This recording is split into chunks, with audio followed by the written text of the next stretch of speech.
26 जानेवारी आपला प्रजासत्ताक दिवस, ज्या दिवशी लाल किल्ल्यावरून देशाचे पंतप्रधान प्रजेच्या भल्यासाठी आणि हक्कासाठी भाषणे देतात आणि राजधानीत शानदार परेड रंगते. हा आपला एक गोड शिरस्ता.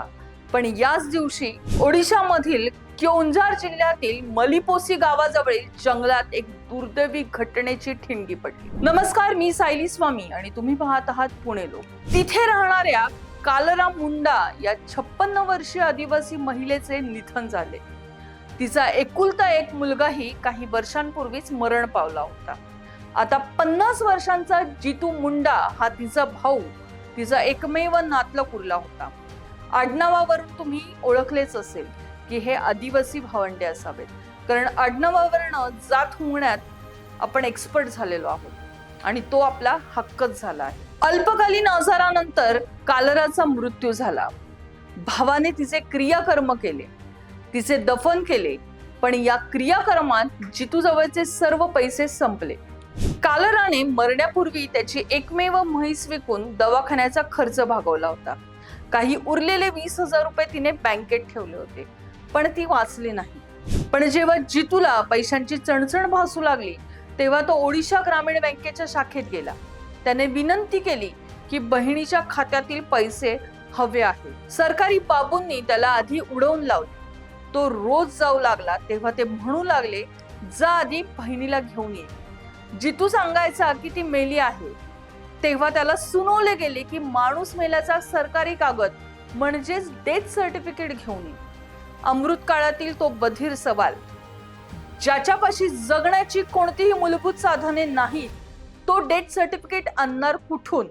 हा सवाल कुणाला आणि कसा पडणार? कारण हा काळ तर अमृत काळ आहे.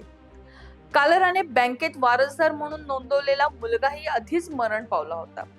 बँकेचे लोक नियमावर बोट ठेवून त्याला रोज हाकलून देत होते, फक्त 20,000साठी. अखेर जितूची सहनशक्ती संपली. त्याने 2 दिवसापूर्वी बहिणीची कबर खोदली, तिचे विघटन अवस्थेतील शरीर बाहेर काढले, तोंड प्लास्टिकच्या पोत्याने झाकले आणि तिचा मृतदेह खांद्यावर टाकून तो भर उन्हात अनवाणी पायाने गावाकडे निघाला. तळपत्या उन्हात उघड्या देहाने निघालेल्या जितूच्या खांद्यावर त्याच्या लाडक्या बहिणीचे कलेवर होते. जेव्हा तो बँकेत पोहोचला तेव्हा एकच हल्ला कल्लोळ झाला. तोपर्यंत आपल्या 1.5 जीबीच्या जनरेशनने त्याचा व्हिडिओ व्हायरल केला होता.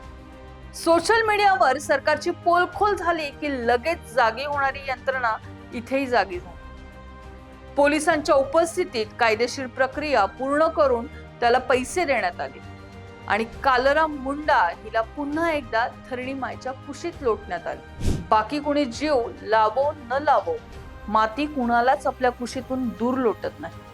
पण प्रश्न उरतोच, गवरगंड धनदांडग्यांनी जेव्हा बँकांना अब्जावधींचा चुना लावला तेव्हा नियमांचे इतके कठोर पालन झाले होते का? एखादा असहाय्य माणसाला जेव्हा नियम माहित नाहीत, त्याच्या मदतीच्या भावनेने आपण सुलभता देऊ शकत नाही का? एखाद्या व्यक्तीचे मूलभूत प्रश्न आपल्या सरकारी व्यवस्था का समजत नाही?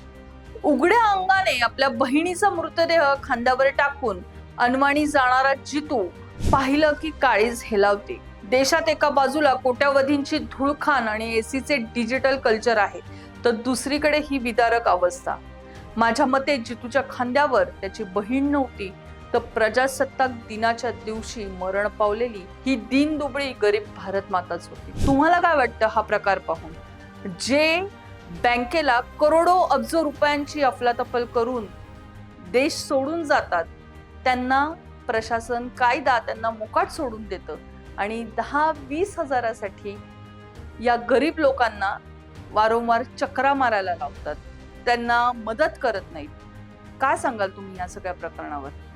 आम्हाला नक्की कमेंटमध्ये सांगा आणि पाहत राहा पुणे लोक.